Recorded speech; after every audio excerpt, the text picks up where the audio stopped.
This video is to show off this Mahjong AI that I was working on, and it's not meant to be like an optimal AI or anything.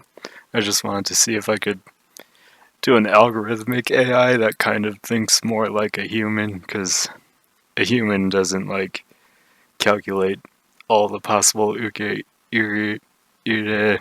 and like um, one by one go through every single possible draw and like calculate how much it helps you. That's not how a human would approach it. So I wanted to make an AI that was kind of more human-like and just, see if I could do it. And this was just something that I threw together really quickly, but I think it's still pretty good and it looks like it has a lot of potential. So I'm just gonna like throw in a random hand and see how it does. And let's see. So the stars are when it changes the hand. If it doesn't have a star, then that means it just discarded what it drew. Yeah, the drew the four. So it just draws random tiles, and I think it can draw more than four of a tile, I guess, if it randomly picks that, because it doesn't have an actual list of tiles that goes through. It just randomly picks a new one. So this 3P discard actually makes sense, I think. It's reasonable. So 2M draw and then discard the 6P, that makes sense. 1M and discard the 2, that makes sense. Discard the 5P, discard the 1S, 1S, 7P, 1S, 8P, 1P, discard the 9M. That's reasonable. One of the things I didn't quite finish up in this is like understanding some of the pair shapes. So there's a few things that kind of does weird, like it's gonna happen here because it ended up on a single weight for a pair, and it doesn't know how to look for the pair shapes because I didn't put that in yet. But besides that, like all of these discards seem really reasonable, like 5-7. Yeah, so here it ends up on a pair weight, and then it just kind of like doesn't know how to find the best pair weight. So that's one thing that's probably the next thing I would implement if I keep going with this. But yeah, so it just like jumps around randomly. But it was able to figure out that it got a complete hand here, and it's done. So I'm just gonna run it a few times and see what happens. I didn't actually plan any specific hands to put in, so I'm just like typing random numbers, random shapes.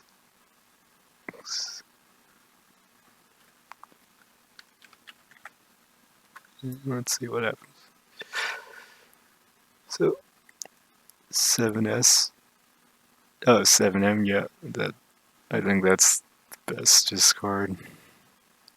Draw another 2M, discard the 7S, I think that's the best discard. Draw 1S and discard the 4S. Why did it do that? That seems wrong. That's one I don't want to look at, but let's see.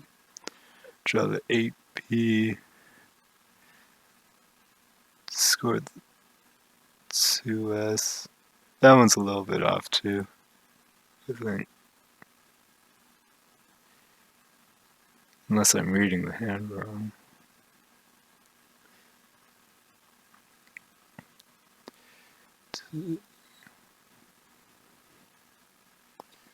So 2S. Why did it discard that?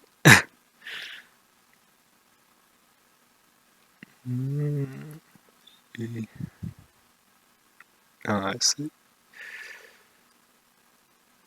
No, wait. 2, 4, 4, 5, 7, 8, 9.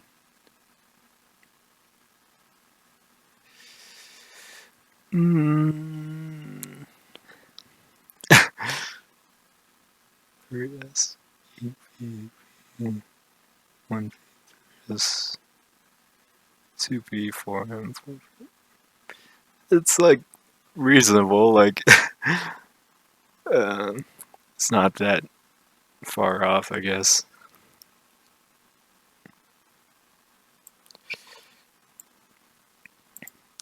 There's also a version where I can manually put in tiles, but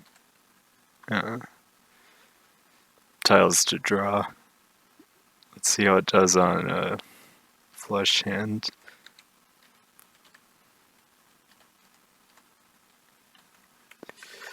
So 5, 6, 7, 8, 9, 10. I guess I need one more. 6.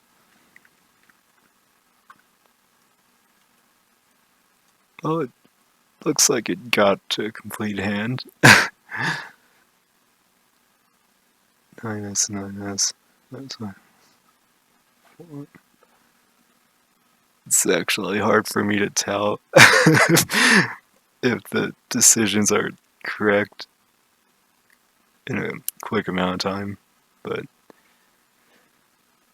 1M, 3, 4, 4, 5, 5, 6.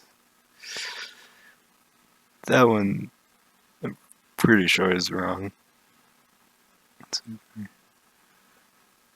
5, 5, 6, 6, 7.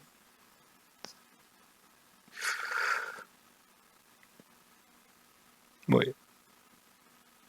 It's it's hard for me to tell, but it's pretty reasonable. Like I look at it and it runs pretty well. It's like I said, it's definitely not perfect. I kind of just came up with the first thing I could think of to get it working, and under those conditions, I think it works really well. Like I'm really happy with how it runs. Let's do some more complicated shapes.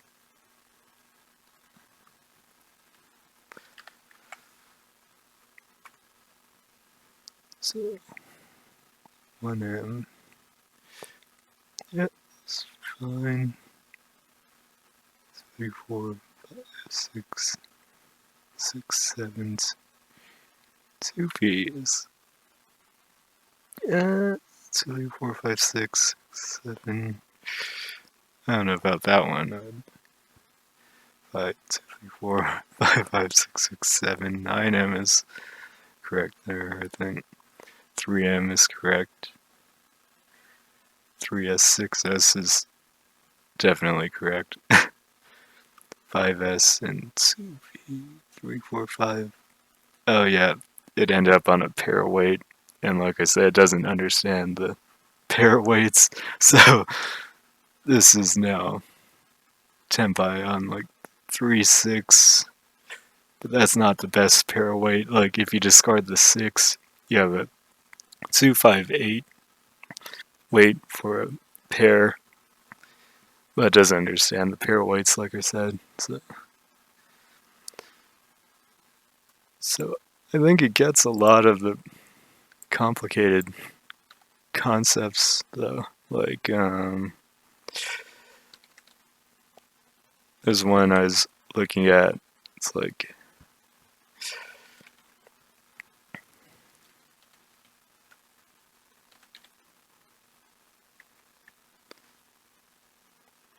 oh yeah, it's like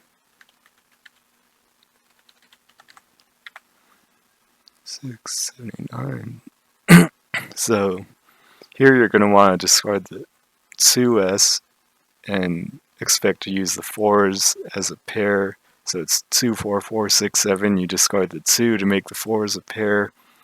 And then you have 4, 5, 5. So you have 2 pairs left over, and I think it gets that one correct. And 3s. Okay, that one's definitely wrong. I don't know what happened there. I'd have to look at that one. 2s again, and 5p. Oh, I'd end up on a pair weight again. So again, it's not perfect yet. It still has things I would want to work out if I was going to try to do it more seriously, but overall it's like pretty solid.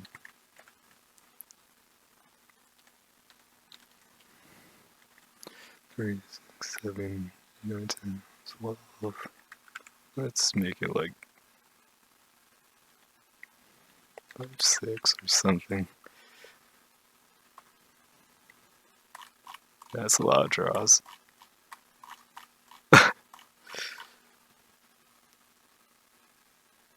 8m. Yeah. 4p. 5m. Yeah. What happened? This is all correct. 4m. Oh yeah. End up on a pair weight again. I really need to implement the pair weight stuff, because it switched from a 3-sided weight to a pair weight, and then probably jumped around on the pair weight like that. And then it probably got unlucky. Really unlucky, I guess. But yeah. So yeah. I don't have that much more to show with this, but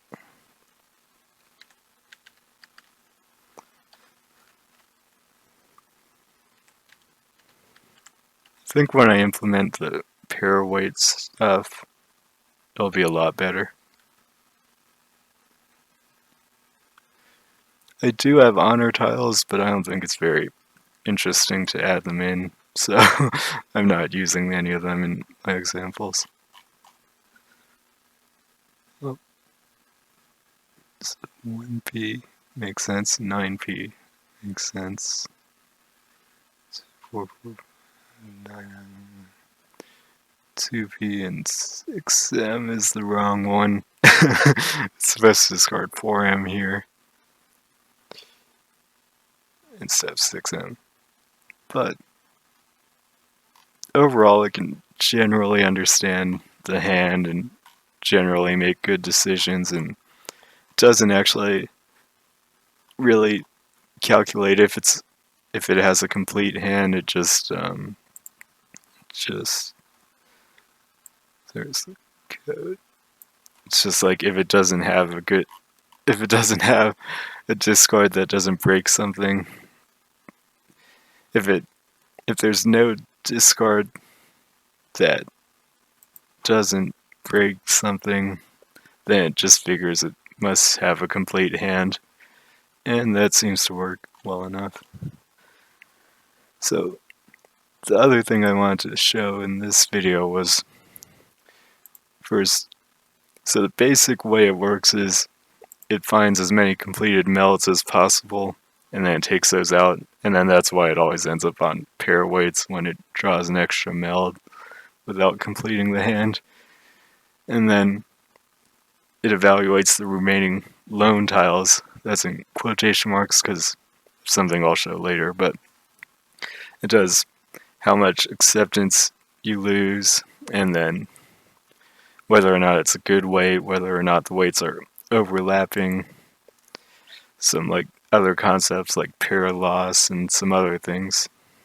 And then it uses that data to choose the discard it thinks is best.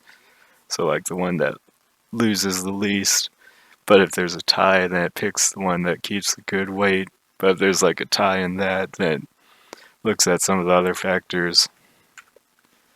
So when it's removing the completed melds, there's going to be multiple ways to do it sometimes. So like in this example, there's 3 ways to get 2 melds out of this. 2, 3, 4, 5, 6, 7, 2, 3, 4, 6, 7, 8, 3, 4, 5, 6, 7, 8. And they all have a different lone tile left over, an 8, 5, or a 2. But every variant that has 2 melds requires the 3 and 4 and 6 and 7, so those can't be discarded. But the 2, 5, and 8 can be discarded, so they're essentially all lone tiles in quotation marks, because they're all kind of tied together as well. So you could discard the 2 or the 5 or the 8. They're all lone tiles roughly. But the 3, 4, and 6, 7 are required. Now this idea I thought was really cool. I'm calling it Suji Passthrough. So when you have these linked runs like this, if you discard a lone tile, it also discards the linked tiles that are on the same Suji, so it passes through the Suji. So here we're saying you have a 2, 5, 8 as lone tiles, but if you were to discard a 2, it's going to pass through to the 5 and the 8, and those are you're going to lose the acceptance of all 3 of those tiles. So if you have all of them, you have 2, 3, 4, 5, 6, 7, 8, and then if you added a 9, you're going to get a 3-sided weight, because the 9 connects to the 8, and then that connects to the 5 and the 2. But if you discard the 2, which looks like it wouldn't affect the 8, you now can't get any kind of weight when you draw a 9, even though you still have that 8, because you discard the 2, and it essentially passes through to the 5 and then the 8, so you don't have the 8 as a lone tile anymore, and a 9 doesn't make a weight anymore. So for another example of it, here you have this 2, 3, 4, 4, 5, 6, 4, 2, 3, 4, 4, 5, 5, 6, 7. You can get 2 melds out of it, and then you're gonna have 2 lone tiles left over in each one, in each variation. And if you do the same breakdown, you'll find 3, 4, 5, 6 are required in those to make 2 melds, and then you have an extra 2, 4, 5, or 7 as lone tiles. So it's pretty easy to see what tiles can complete a meld when you break it out like that. So you can complete a meld with a 3 or a 6 because you have the 4, 5 in the middle, or you have a 2, 4 and a 5, 7, however you want to look at it. So if you draw a 3 or a 6, you would complete an extra meld, and if you go back to the original hand, 2, 3, 4, 4, 5, 5, 6, 7, you'll see that's the case there as well. Now, if you discard the 2 as a lone tile, it's actually also going to essentially discard the 5 because it passes through the Suji, and then you can no longer form a meld because you have a 4 and a 7 essentially. So like a single draw isn't going to form a meld with that.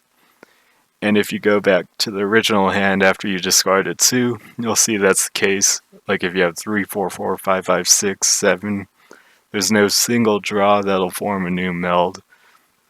But you still have the acceptance of the 4, 7 there. So if you draw something that goes with the 4 or the 7, you're going to get a new weight around there. So you just see it as like the 2 passes through to the 5 and the 4 passes through to the 7 and the other way around. Now an additional idea to this is pair blocking. So if you have a pair on the Suji that you're passing through, it actually blocks it from passing through, and then it just stops there. So to make it more clear, in this example, you have 1, 1, 2, 3, 4, 6. You can only make one meld out of it, and the meld requires a 2 or a 3, because you can do 1, 2, 3 or 2, 3, 4. Either one has to have a 2, 3. But 1, 1, 4, and 6 are lone tiles, essentially.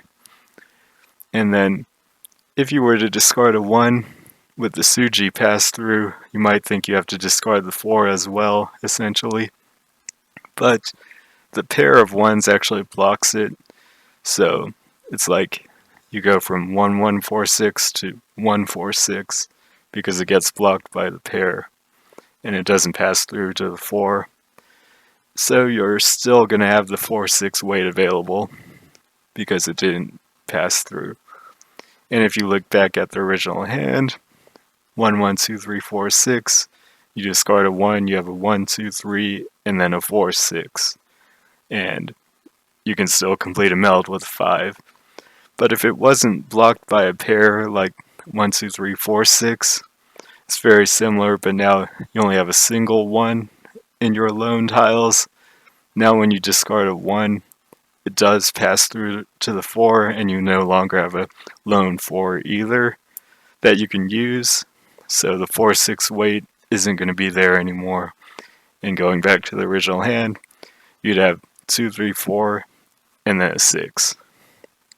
And then like drawing a 5 doesn't complete a new meld because it's not enough tiles. And for some more examples, this one's a bit bigger with 1, 2, 3, 4, 4, 5, 6, 7, 9. And you can break it down the same way. 2, 3, 5, 6 are required. 1, 4, 4, 7, 9 are essentially lone tiles. If you discard the 1, it does pass through to the 4, but then you have a pair of 4s, so it gets blocked by the pair, and so it doesn't pass through to the 7. So you still have the 7, 9 weight available, and going back to the original hand, you'd have 2, 3, 4, 4, 5, 6, 7, 9, and drawing an 8 would complete another meld. But if you didn't have that extra pair, it's the same but no extra pair on the 4s. Discarding the 1 would pass through to the 4 and then the 7, and then you'd lose the 7, 9 weight. And for a more interesting example, I'd say this one, the 4 is the only required tile, and 2, 3, 3, 5, 5, 6 are essential lone tiles, and then essentially lone tiles, and then it's pretty easy to see when you break it out, like 2, 3, 3, 5, 5, 6. You can complete an extra meld with a 1, 4, 7, or a 3 or a 5. And then if you go back to the original hand, you'll see, well, if you draw 1, you have 1, 2, 3, 4, 5, 6. That's an extra meld. If you draw 3, you have 3, 3, 3, 4, 5, 6. That's an extra meld. 4 would be 2, 3, 4, and then like 3, 4, 5, or 4, 5, 6. 5 would be 2, 3, 4, 5, 5, 5, and 7 would be 2, 3, 4, 5, 6, 7. So all of these tiles will work to complete an extra meld, but if you were to discard one of them, like you discard a 2, it's going to pass through to the 5 and then get blocked by the pair. So it's like discarding a 2 and a 5, and your lone tiles would be 3, 3, 5, 6 left over. And then you could complete a meld with a 3, or a 4, or a 7. And then going back to the original hand, you discard a 2, you have 3, 3, 4, 5, 5, 6.